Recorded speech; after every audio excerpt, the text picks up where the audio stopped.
Hello everyone, I'm John Weimler, the head judge for the Las Vegas Open Warhammer 40k Championships. I'm also a contributor to TFG Radio, you might have seen me on that, and also I'm a contributor to the Frontline Gaming blog. I write for them, articles for them under the pseudonym of Salty John, so you might have seen some of those articles. Since being the head judge for the LVO, I've done a video every year to try to give you information about what to expect at the LVO and what to expect from the Warhammer 40k Championships, and to make sure that the information we need to get out to you has been disseminated in as many ways as possible. So this video is one of our ways of getting that information out to you. With over 1,200 players registered this year, it is even more important this year than ever for us to get that out to you, because this is going to be the largest LVO 40k champs we've ever done. Every year it grows, and that's just the nature of the beast. To that end, it's also important for us to get certain information out to you, given the fact that it's 2020, and this is the first event we've had since COVID began, and so we're going to jump right into the COVID guidelines. So the current COVID guidelines for the event are that masks must be worn unless eating or drinking. So your mask must be on. We will enforce that. People who refuse to comply will be asked to leave the event. That is not an option for us. That is something we have to do according to the state, local, and venue mandates in regards to COVID-19 safety protocols. The player packet has all of the relevant information you should need. In the player packet, you're going to find things like the COVID guidelines. You will find the terrain guidelines for how to use the player optimized terrain. You will also find a link to the FLG event FAQ. The FLG event FAQ, when you click it, we will open up and you will see on the right-hand side, it lists what event those rulings are made for. All rulings from all FLG events are in the same FAQ doc, and they are all relevant for all events. It's not just the ones labeled LVO that will be used at LVO. All the ones labeled. So whether it is the ATC, whether it was SoCal Open, whether it was the New Orleans event, or LVO, all those rulings are in effect. Also, please remember that the lists will be live on Monday, which should be today, as long as it gets uploaded properly. And that means the lists are also locked at that point. So if you have any further changes you need to make to your list because of something that was not legal, you're going to have to get the special permission to do that from us at the event itself. We probably won't be doing that before the event any longer. You've had about a week to figure out if something was wrong with the list, made it illegal, talk to us about it, and get it changed. So from this point forward, once the lists are live and locked, that permission will have to be granted at the event itself. So a couple of FAQ things really quick that I wanted to make sure I lay out in the video for everybody.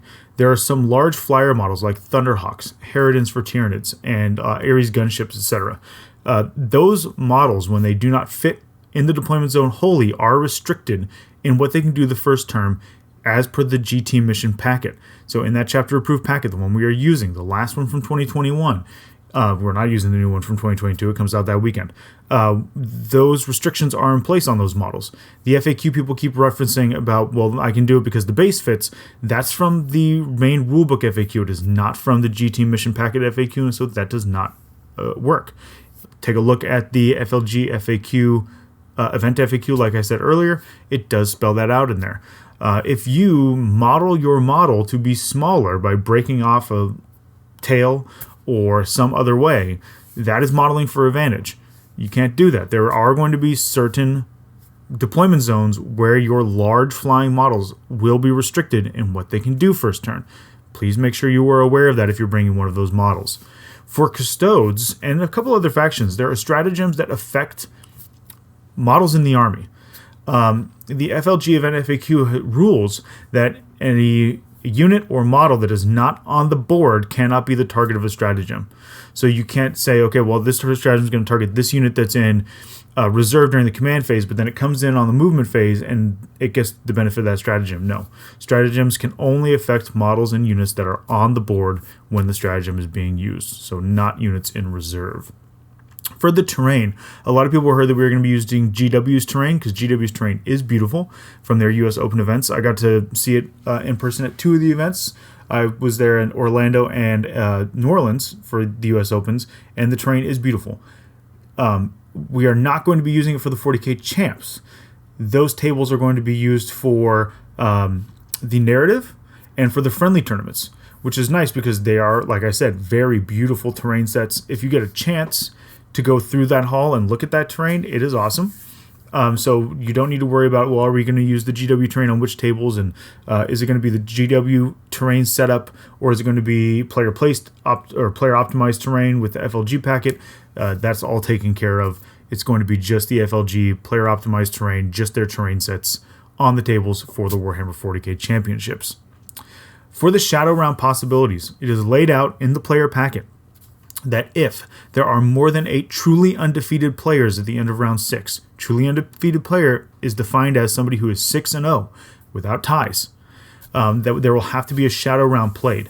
Now, the nature of the Shadow Round and how many players it'll be and what the cutoff is going to be cannot be known really until the event has started and we know the actual number of players and we've started to do the math on what realistically you're going to have in terms of undefeated players at the end of the number of rounds.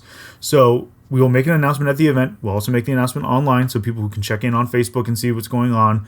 But we will make that decision once we know the number of players and what the cutoff is going to be, so that you can go into day 2 understanding, okay, I'm 3-0, I'm going into day 2, realistically, this is my chances of having to play in a Shadow Round, or if a Shadow Round's even needed.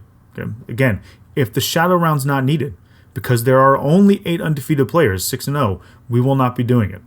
In the player packet, also, you will see that the missions are listed in the order they are going to be played. That is listed in several places. It is also listed on Facebook and places. So again, you might want to save that player packet somewhere on your phone for easy access during the event. The Sunday RTT format, I want to give a reminder for that. You don't have to upload a list. You don't have to check in on BCP. If you're participating in the Sunday RTTs, you simply show up. We put you into pods of 8. As soon as you have 8 players there, your group starts your RTT. And then when we do it all out on paper because it's easier, and then at the end of the event, we go in and we submit all those RTT scores using those paper scores. So we don't have a bunch of events in BCP. So you're not going to have to go and load yourself into BCP and check yourself in and all that stuff, okay? You just show up, we put you into pods of 8, and you go and you play. The Code of Conduct will be in effect. The ITC Code of Conduct, if you haven't read it, it is linked in the player packet. Like I've said previously, pretty much everything you need is in the player packet. The ITC Code of Conduct is something that the vast majority of players will never encounter or use during the course of play. It is mostly just a way for you to know what is expected of you as a player from the judge's perspective and things that you should avoid in terms of things that will get you penalized and then what those penalties might be. Like I said, the vast majority of people come to LVO, play, and never once have a judge come to their table or have something adjudicated where a yellow or red card is necessary plus a penalty to points. It's extraordinarily rare for that to happen. The vast majority of players play the game entirely above board and within the rules, and there's no issues there. Now, if you do need a judge, which is totally acceptable, if you need a judge to help adjudicate a rules problem, there's a couple of things that you should know. When you call for a judge, you need to have your rules. If you don't have your rules with you, you automatically lose that adjudication. It's automatically ruled against you. I'm not going to carry around a library of books with me.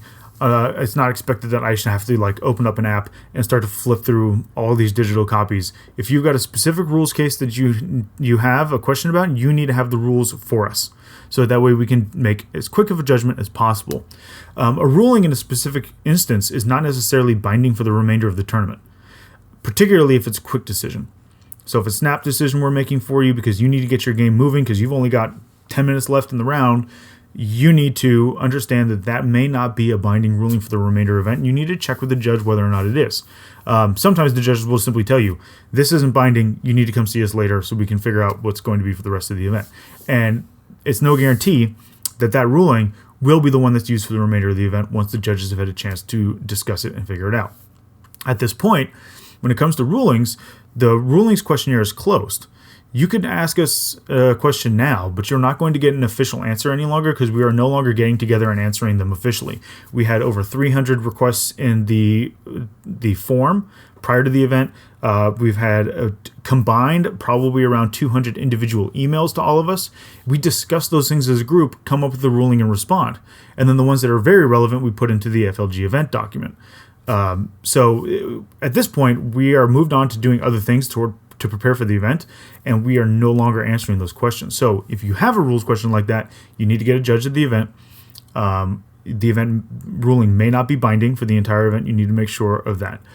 Also, when you have asked for a judge to come rule, the judge is correct, even if the judge ends up being wrong later on for that game.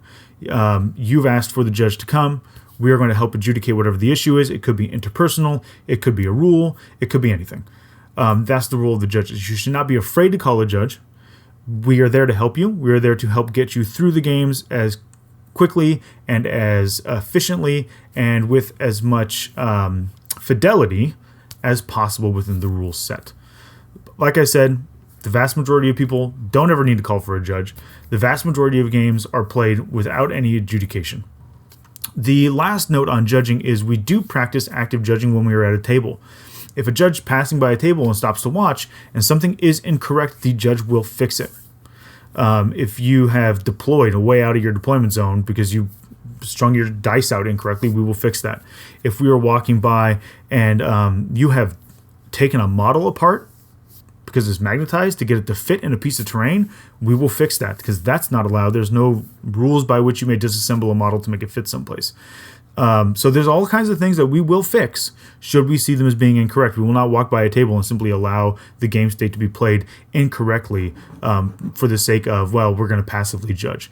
We do passively judge, but we also actively judge. Those are covered in the Code of Conduct, by the way, those terms. The last day to report tournament scores for the ITC season was yesterday, January 23rd, Sunday. The last day to get corrections made for your ITC scores is today, Monday, January 24th. The tournament does start this coming Friday, and so all those corrections need to be in and all those scores need to be submitted. If you are having an issue, you need to get those emails sent out today to Best Coast Pairings so that way those things can get fixed.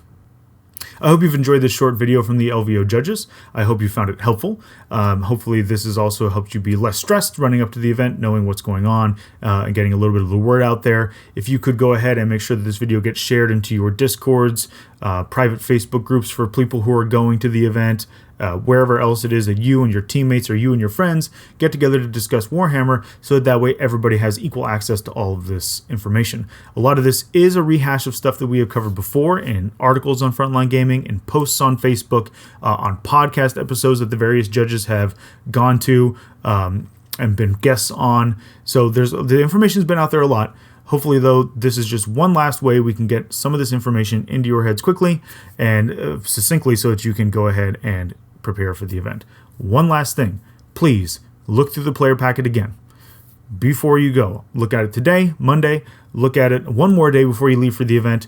You might even want to save a copy of it as a PDF on your phone or as a quick link on your phone so that you can reference it quickly during the event. But that's just one more way that you can kind of make sure that you are prepped for the event properly.